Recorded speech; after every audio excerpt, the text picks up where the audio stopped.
Chapter 22 Chiamaka, Wednesday. It becomes apparent as Ward hands me my labor tools, a toothbrush and a bucket of soapy water, that Richard's isn't coming to detention. As soon as Ward leaves, I text him. Where are you? A purple plastic tube. D. There's no time for sarcasm. We need to make sure our stakeout goes perfectly on Sunday, and I want to update Devon. The janitor said there wasn't a power outage, but there have been a lot of quote-unquote weird electrical issues throughout the school of late, which is why they're having the maintenance day.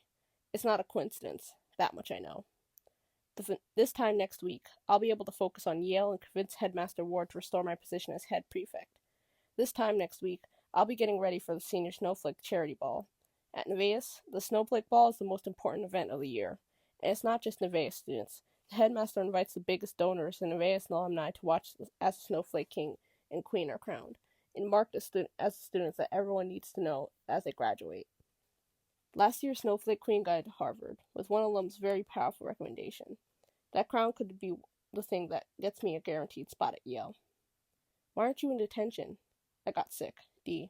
Sure he did. Well, when you're quote-unquote better, we need to visit Morgan Library. Okay, D. Boys are infuriating. The Sunday plan is not perfect yet. I'm still not sure whether coming in at 9 in the evening is too early, 9:30 is too close to when they might arrive, or 10 o'clock is too late. I'll pay the janitor, but then what? We roam around the school like people with no scheming bones in their bodies. We need an agreed place to hide that is close enough for us to enter the library soundlessly. We need an easy getaway. And I want proof, visual proof, of whoever sits at that computer. I can do most of it on my own, but I need to know that Richards isn't going to mess it up, or lie about his health again. I jump at this and another text buzzes. By the way, I think Ace has followed me. D. What do you mean? Someone in a mask followed me home, I think. They were taking pictures. D. Are they still following you? No, I don't think so. I tried chasing them, but they got away. D. That makes me feel uneasy. If they're following us, then all the more reason we need a solid plan for Sunday. He better be in tomorrow. Hey, someone whispers.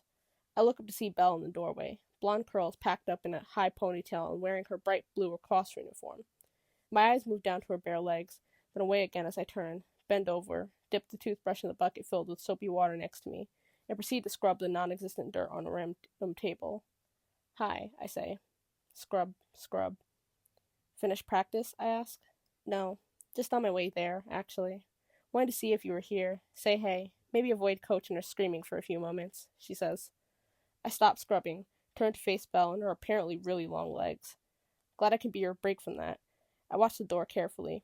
If Ward comes in, though, I'm going to tell him you're bothering me, I say with a smile. She laughs. You'd sell me out? I shrug. Maybe, maybe not. Depends on how I'm feeling. I was sure that saying no to Belle's The Notebook invite would dampen our new friendship, but she's here, in front of me, making me all flustered and nervous. It's almost as if I like her or something, in a more than friends way. But that's absurd, isn't it? And how are you feeling? She asks, head tilted to the side.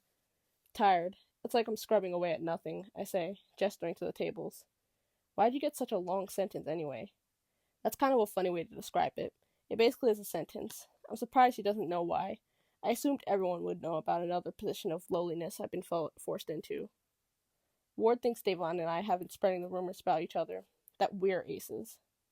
Who do you think it is? Belle asks.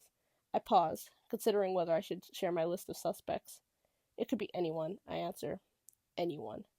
I look down.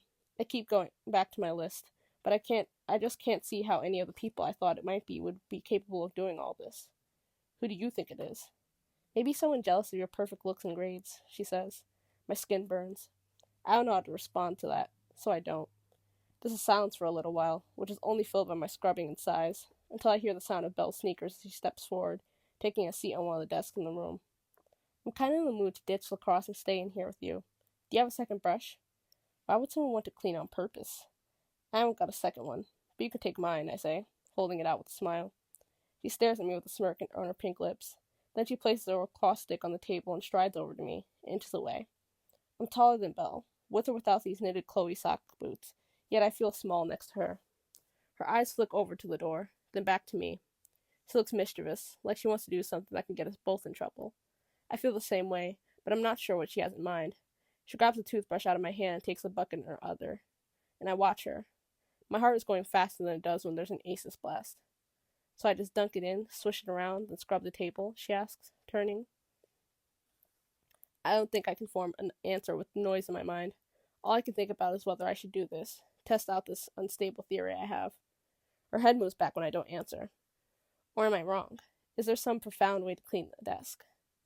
Belle being nice to me could just be a symptom of wanting to strengthen this friendship that came out of nowhere. Or it could be something else, something that doesn't fit into the odds. You can't calculate emotion. She steps closer. The soapy water swishes as she puts the bucket back down on the desk. She waves her hand in front of my face. Earth to Chiamaka. Belle always smells of vanilla, with a hint of something even sweeter. It makes me want to drop everything and be unscientific about this. I want to be unscientific about this. So bad. But what if I test out this theory and it isn't correct? What then?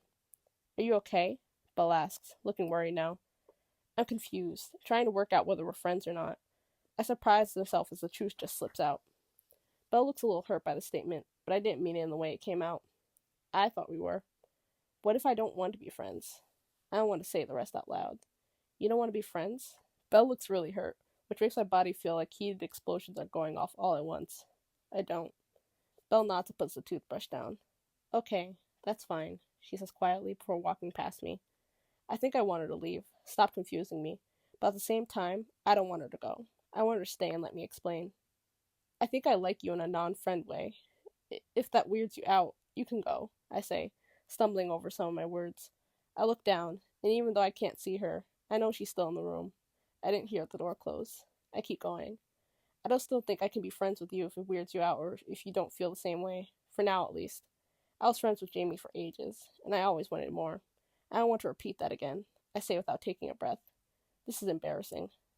Closing my eyes, I add, so leave, please, if that's not something you want too. In the distance I can hear screams, from the gym or the ground outside, but there's dead silence between us. The sound of the door opening and then slamming shut shatters something inside me. I breathe out raggedly, turning around to look at the empty room. Only I'm met, face to face, with the smell of vanilla and blonde hair and pink lips that smile at me. Belle leans in, closes her eyes, and kisses me. And then, within nanoseconds, I'm kissing her too.